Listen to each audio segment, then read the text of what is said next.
So yes, when men say my eyes, my right, and if there are women who and I love Sunita Garu. I have a lot of respect for her as a singer, but with all due respect, when ladies actually speak for and bad for the side of men, it actually damages and makes places and spaces more unsafe for girls and women, because this entire dupatta vesko itla juttunda atla veskunnava kunkumam unda mangal sutra unda sleeveless veskunnava tights veskunnava na body na right, I will wear what I wear.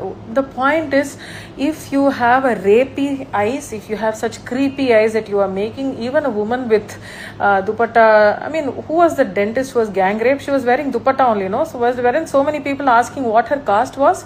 So what sort of eyes were those? What sort of mindset were those? So ilanti caste unte mem rape chestam annatuvanti comments kuda chustanu. So Chinmayi, I have the same respect for you as a singer, and mislead అయ్యే అవకాశం ఉంది అని మీరు అన్నారు కదా. So దాని గురించి చెప్తున్నాను నేను.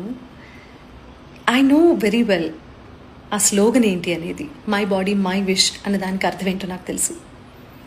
ఇట్స్ ఆల్ అబౌట్ ఒకళ్ళ కంట్రోల్లో ఉండకపోవడం. నేను ఇండివిజువల్గా పుట్టాను కాబట్టి నా బాడీ మీద పూర్తి అర్హత, పూర్తి బాధ్యత నాదే. ఎవరు కంట్రోల్లోనూ ఉండకూడదు. రకరకాల అంశాలు దీని చుట్టూరా ఉన్నాయి, అవన్నీ నాకు తెలుసు. నేను చెప్పింది ఏంటంటే, మై బాడీ మై విష్ అన్నప్పుడు హిస్ ఐస్ హిస్ విష్ అని ఎందుకన్నానంటే, అంతకు మించి బుర్ర ఎదగలేదు. అలాంటి సొసైటీలో మనం ఉన్నాం. అంతేగాని మై హ్యాండ్ మై విష్ అంటే వెళ్ళి చేతులు విరగ్గొట్టే వాళ్ళలో ఫస్ట్ నేను ఉంటాను. ఓకే, మీరు చేస్తున్న పోరాటంలో చాలా విషయాలు నాకు నచ్చుతాయి.